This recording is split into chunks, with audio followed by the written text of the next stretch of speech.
anything, I mean it. Jacob. So, if you can see by this first slide, this is a businessman. And me being me, I always question them for two reasons. One, I never saw them with the child beside them. And number two, they always grab their briefcases so tightly and they always look like they're in such a rush to get somewhere. And so, I was 6 at the time. So 6-year-old me, being the most logical person in the world, I thought about it for a little bit. And I came with the conclusion that the reason why they grip it so tightly and are always like sprinting to the next destination is because there's something illegal in that briefcase. And they know it's illegal. And so they're just trying not to get caught. And the reason why there's never any kids around them is because they can't have kids. Because if you're an illegal mafia drug lord, you can't have kids. It was so great. However, my father, if you can tell by the COVID getup, is a businessman. So I spent 2 years of my life thinking that my dad was an illegal drug lord. And anytime I saw him in public, I would make sure to stand just a little bit behind him so like they couldn't tell that I was his kid. And so it benefited Dad for one reason. Whenever we were in a car and someone would call him, I would make it my mission to get everyone to just shut up. Because I thought if they heard a kid's voice that I was just going to die because I wasn't allowed to be his kid. So I would hit, kick, my sisters. And so you got the blessing of having very quiet phone calls for most of your life. Disclaimer, I now know he's not an illegal drug lord and you're a financial advisor at Truist Bank. The next example, however, is when I was about 9 or 10. I got home from school and my parents pulled the four of us aside and said, "Your aunt passed away." Me being me, I said, "Why? How did she die?" They said she was sick. I was like, "Okay, what was she sick with?" And there was no answer. I was like, "She's not sick. If she was sick, you would have told me beforehand so we could at least pray over her. If she was sick, you would be able to tell me at least what she had. She's not sick. So why did you say that?" So then I went back and forth with my parents for a couple minutes, and they pulled me aside in their room, shut the door behind them so my other sisters couldn't hear, and they said, "Your aunt committed suicide." I said, "What's that?" I was 9. I had no idea. They said, "It's when someone tries to take your own life." And in that moment, I grieved the loss of my aunt, and I grieved the reality that some people are so in pain that they choose that they don't want to live anymore. I'm a kid. I didn't know that life could be like that. Are people around me going to be feeling the same thing? Am I going to be feeling the same thing? I'm 14, 15 now, and I finally understood what my aunt meant. I wanted to die. And in that moment, I told myself, I can't tell anybody. Because how am I supposed to look at my mom, who risked her life just for me to be born, that I don't want the life that she gave me anymore? How was I supposed to tell my mom, who would literally skip doctor's appointments just to drive me to practice, that I don't want the life that she gave me anymore? How was I supposed to look at you in the eye and tell you that the life you worked so hard to give me somehow wasn't enough? Dad, how was I supposed to look at you and say all the hours that you spent providing for me and our family and this education wasn't enough? Chase, Chandler, Carson, Patterson, how was I supposed to tell you that all of the times we were in Carson's room, knowing that it was the smallest room in the house, and sit there and talk for hours somehow wasn't enough? I couldn't do that. I'm so grateful for everything you guys have done for me. I can't tell you that it's not enough because I don't know why. But I do know I have to fix it because I'm not going to be able to live like this for very long.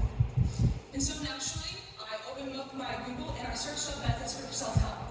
And Google's great, you'll get it and they spit out a billion results of things that you can do to feel some sort of ease. They say, wake up early, go to bed early, yoga, run, clean your room, self-help, meditate, literally everything. And so the cool thing about that was that I always just relied on the next best thing to feel better. It really didn't work, but I didn't really care because I just thought something, just one thing would stick. And so one of them said to take a nice hot shower, and I was like, great. I love showers. I love sitting in a hot shower after practice. Maybe this will be it. I turned on the shower, I stepped in, and not even 5 minutes later, I was sitting down because I didn't have the energy to stand up and take a shower anymore. And I was sitting in the shower in the water was just sprinkling over my head, and it was too hot.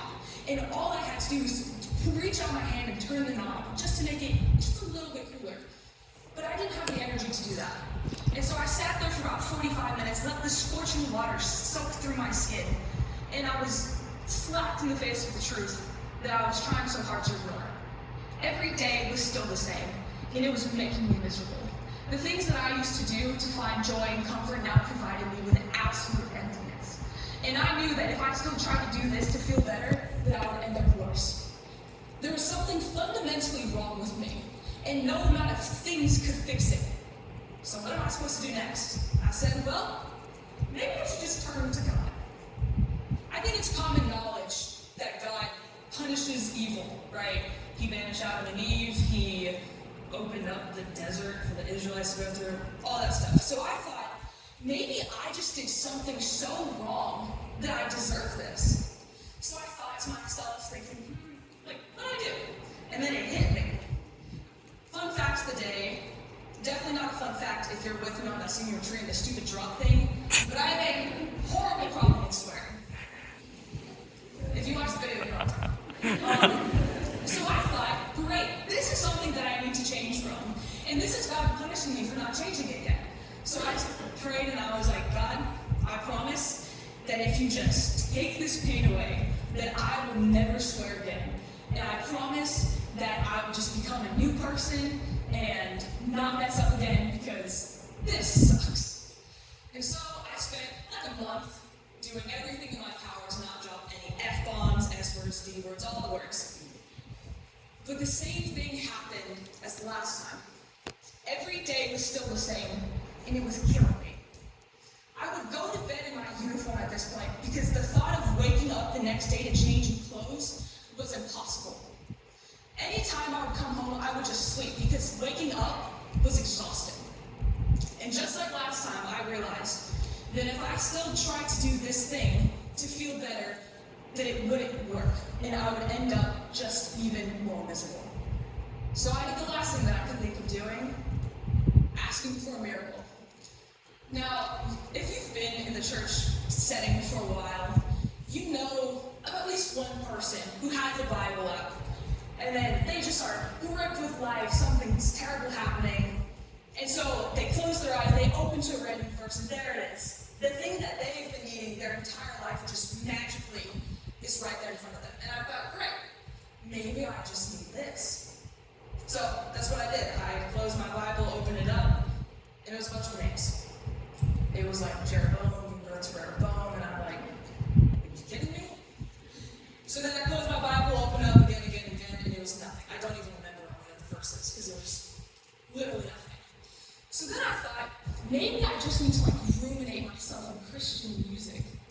Maybe if I just put on my headphones and try to be one of those people who puts their hand in at church, that maybe one of the words will resonate with me, and that I will just become a new person. Coach G had told us to make a Bible verse playlist a couple months prior, and I was like, okay, I can use this. And so I put my headphones on, sat in my room, put my hands up for a couple weeks, and again, nothing happened. I'm desperate at this point, so I did the last thing that I could think of, and that was to pray. So I was like, God, I don't know what I've done wrong. I don't know what to do. And I'm seeking you out for help because I can't do this anymore.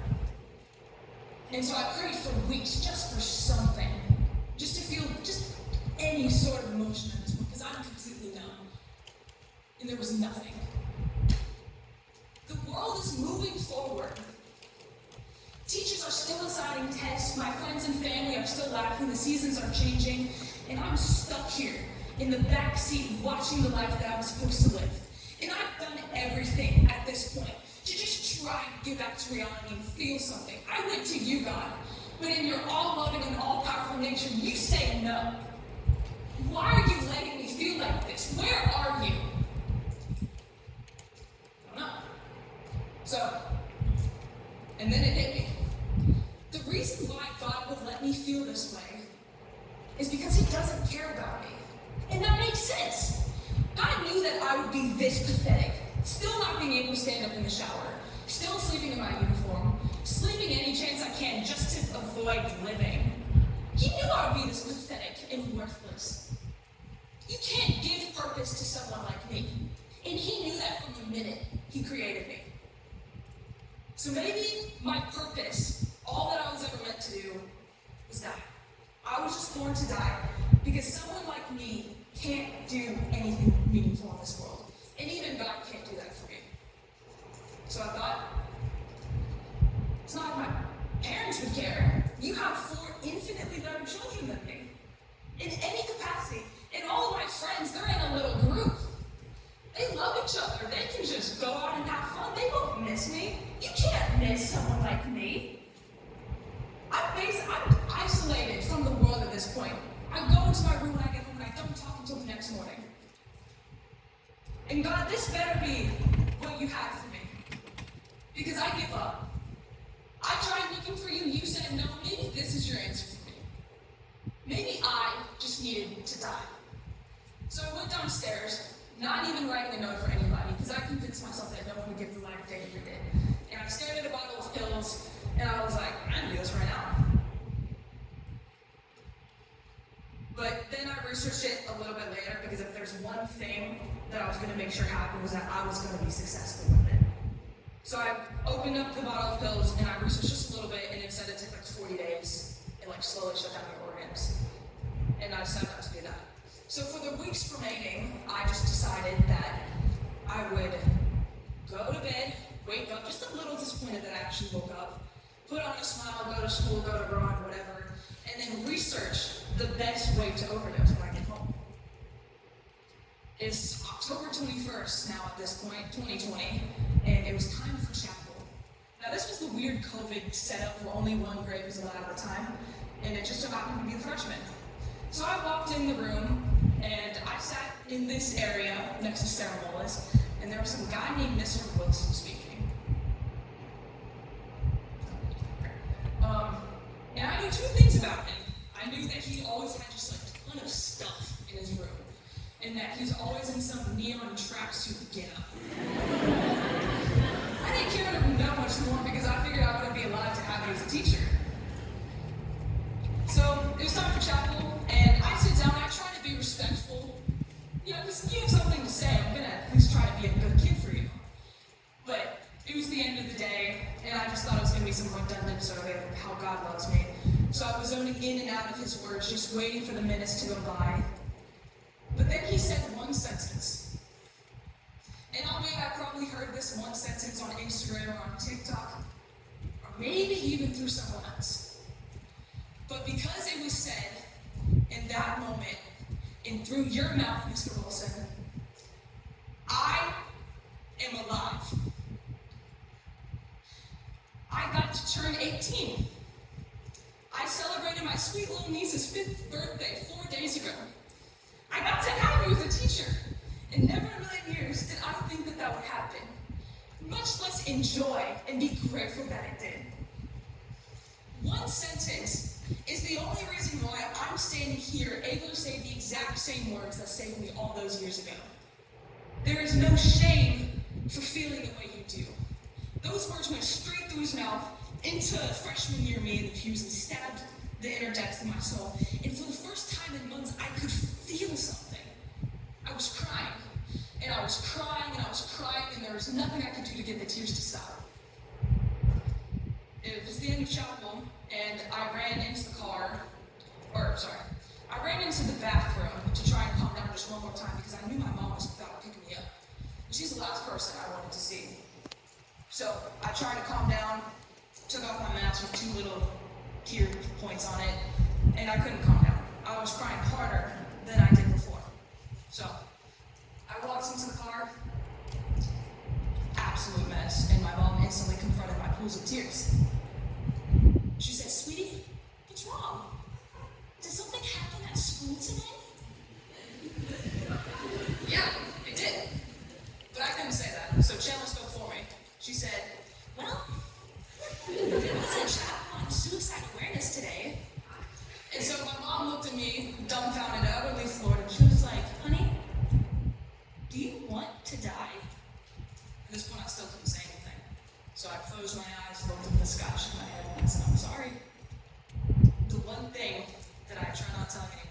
was finally out. I got home later that day, and Chandler went into my room, and this is only going to make sense if you know Chandler. But she went to me and she was like, "You weren't actually like planning out doing it, right?" I said no. She's like, "Okay, good, because there's like literally like so many people who care about you, and I would be like so stupid if you decide to do it, because I love you so much, and I like know like other people love you so much, and just so you know, if it's because of all the fights that we do, I'm sorry about that. Like I didn't mean to make you feel that way." And that exacts me too. She left, and I promised myself that no matter how hard life got, that I will never be the reason why it ended. And so for years, this was just some story to me. I was grateful that it happened, but I didn't understand why. But for the first time in probably about 7 years, I can confidently say that I'm okay. And the reason how that came to be is a completely different story that I can't even go into. But because of that, I was able to look at my younger self, and I was no longer filled with hate for the way that she felt and for the things that she did to mess us up for years. And so when I finally looked back at her, it wasn't with hate, but it was with sorrow, because I understood that she was just lost, and she was just grieving, and she just needed help. And I was no longer ashamed for the person that I used to be. And so because of that, I was able to look back at this and understand that there were things that I've learned from this. Number one is, we were not made to be alone, right? There's a reason why you probably are much better at one subject than all the others and need to rely on help from teachers and friends to get by in class. There's a reason why we choose to surround ourselves with family and friends, and there's a reason why there's a pretty bad emotion, loneliness, whenever we're away from people. And there's a reason why societies were made for us to grow up together and to strengthen each other. Yet for some reason, so many of us choose to suffer in silence. So many of us choose to be tough and act like anything that life could ever do for you completely unfazes you. Let me just say, this is the most ironic thing in the world. Do you know how much harder it is to tell someone that you need help? To tell someone that you're not the person that you wanted to portray? Take it from me, I sat right there 2 weeks ago breaking down over the fact that I was about to present this. Take it from the person who would have rather died than tell anybody that something was wrong. This is so much harder than just pretending like everything's fine and that you're completely unfazed. No one can hurt you that way. But we were not made to be alone. And Galatians 6:2 calls us to bear our burdens on each other and uplift each other to support each other through Christ. Because we all know we were not made to be alone, and that includes suffering. And so maybe this particular issue is hard for people to talk about. But if you look at the statistics, 30% of female students and 14% of male students seriously consider ending their life. That's 20% of everyone in this room. 2 to 3 people in every pew. Everyone has a story. Everyone's struggling. And guys, if you feel any kind of way with the 14%, just know that you count for 80% of suicides. We are all suffering. And we were not meant to do it alone. We were meant to talk to each other and support each other. We weren't made to act like everything's fine and to act like we're these cool mumbo-jumbo dudes. We're not. We're not. But if that's not enough, let me just ask you this. What if you're wrong? What if all of the thoughts of, oh, I'm stupid, I'm ugly, I'm worthless, I'm not meant to be here, everyone else is so much better than me? What if you're wrong? You don't have anyone in your life to tell you otherwise. You don't have anyone in your life when life is just weighing you down to tell you that you are loved and that you are valued. Because when life gets rough, you can convince yourself of anything. I convinced myself that my own mother didn't care about me. We were meant to talk to people. And I guarantee you this, choosing to suffer through the trials and tribulations of life alone will bring you infinitely more pain and suffering than taking that first step into telling someone that you need help. So second thing I learned was that our circumstances aren't some sort of punishment by God. And this might be the most like church thing you've ever heard. But I was so busy focusing on the fact that God is the God of justice that I forgot that he was the God of love. I forgot that he was the God who sent down his one and only son to die for our sins. Our punishment for our sins was death, and God redeemed us through that. I said the most church thing ever. But because of that, we know that the only punishment that we have is eternal separation of God, and he already redeemed us through that. So whenever you're going through something and life is just weighing you down and you're feeling, God, where are you? He hasn't abandoned you because he says he hasn't.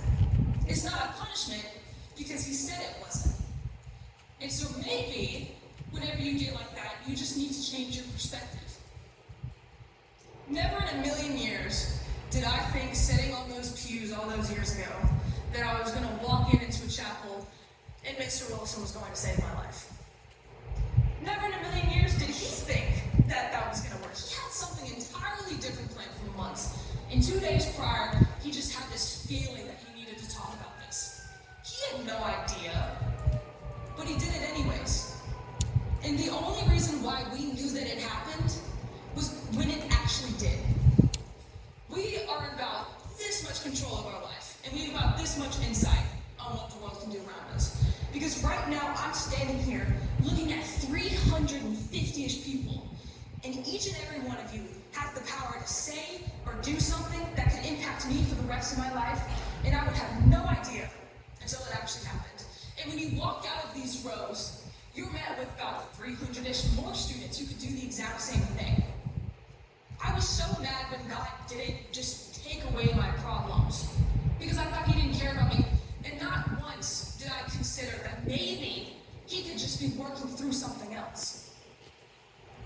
I couldn't fathom the fact that maybe someone else was just needed to save my life.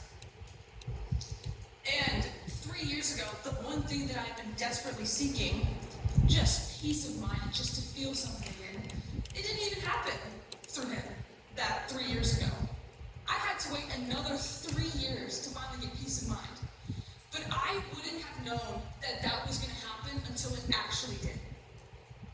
So I encourage each and every one of you to be open with each other and be vulnerable. Because we were made for each other. We were made to tell each other our problems.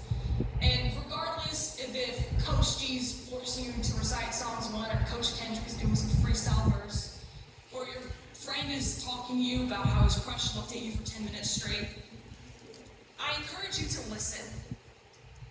Because it may just be the act of you just showing up may be what they need, or it could be what you need. And in light of that, this is like the one thing I wrote down. There it is. Tim, thank you for your bizarre discussion post on the second day of school. CJ and Cassidy, thank you for talking to me on the first day of school and making me feel so welcome. Nathan, thank you for spinning so hard in that stool that both of your eyes got bloodshot. Sarah, thank you for giving me that paper plane in Spanish class and letting me sign Australia on your jeans. Andrew, thank you for not killing me when I broke our egg in our freshman year biology project. And thank you, Turner and Levi, for not killing me when I had to join y'all's group and broke your egg too. Sophia, thank you for suggesting that we sing the preposition song as loud as we could in the hallway.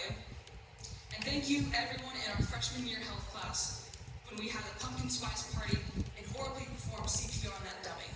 Because in that moment, while I didn't realize that it was anything significant, for my sophomore, junior, and senior years, knowing that I had felt just a fleeting moment of joy in about the worst time in my life, where I thought it was impossible to, gave me hope for the future, that maybe one day things would be okay.